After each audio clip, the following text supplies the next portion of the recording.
Time now for Focus, and today it brings us to meet a man whose wife left him to join the Islamic State group in Syria. She took their 6-year-old son with her. Afrim's story isn't a solitary story. There's others like him across Europe and including in Italy, where online media and the mafia are said to play a leading role. Our correspondents Natalia Mendoza, Bernard Benarida and Charlotte Devon-Wetton sent us this report. Afrim keeps his most precious memories in here. It was our wedding day. This is what she looked like when I met her. This is Valbona. She was born and raised in Albania, where she met Afrim, a fellow countryman. After their wedding, they settled here in this village on the outskirts of Milan in the north of Italy. They got given a council flat in this building, and it's here that their 3 children were born. Valbona was leading an ordinary life like so many other Muslims in Italy. She was a normal woman, Muslim, but not practicing. She didn't pray and she dressed in a Western style. Then she started to change the way she dressed and started to pray. I noticed that she was spending all of her time on the computer or looking at her phone.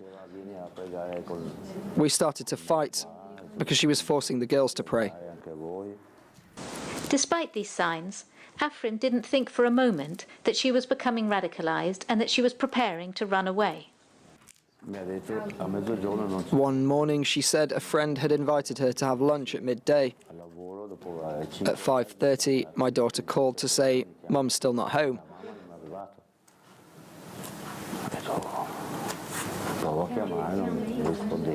I tried calling, but she didn't answer.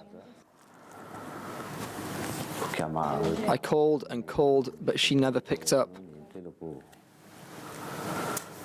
Then my daughter went into our bedroom and said, "Dad, all of Mum's clothes have gone." These are the last images of Valbona in Italy, taken by video surveillance in Bergamo airport, just before she flew to Istanbul. When she left, she took Alvin, her 6-year-old son, with her. 3 days later, she wrote saying, "I've gone to Syria." I asked, "Why have you taken my son?" And she replied, "I'm keeping Alvin. You keep the girls. Your son will call you when he's grown up." The investigation, carried out by Italian anti-terrorism police, confirmed that Valbona had joined Islamic State group in Syria, after having viewed hundreds of pages of Islamic propaganda on the internet.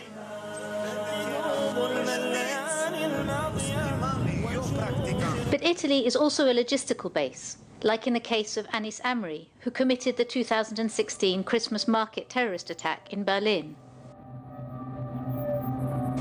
He arrived in Sicily in 2011 and lived here in this town south of Rome before leaving for Germany.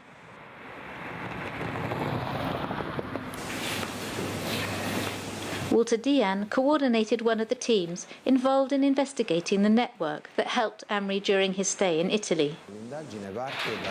The investigation started with the analysis of Anis Amri's telephone. Here we can see a group of Italian counterfeiters.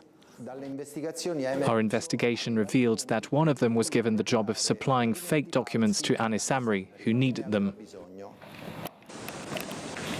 These are some of the documents seized during the investigation. Fake ID papers, prepaid telephones, international bank transfers. Enough to move through Europe undetected, thanks to a vast Italian network of logistical support. The investigation revealed that Anis Amri had met with people here in Italy, some of whom are dangerous because they're radicalized. Anis Amri and Valbona Berisha, 2 examples that confirm the presence of Islamic State group soldiers in Italy. And so, how come Italy has not been targeted by terrorist attacks? This ex-prosecutor of the National Anti-Mafia Directorate believes that in addition to the expertise of the Italian anti-terrorism agencies, there is another factor that he considers significant.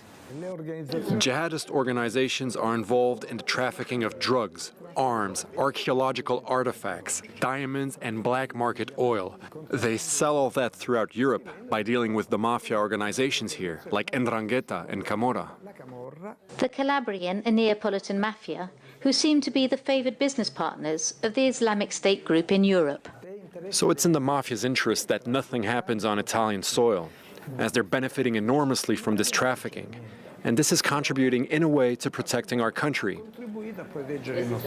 Because if there were to be a terrorist attack in Italy, the authorities would be inflexible in their reaction, and that would damage the mafia's business.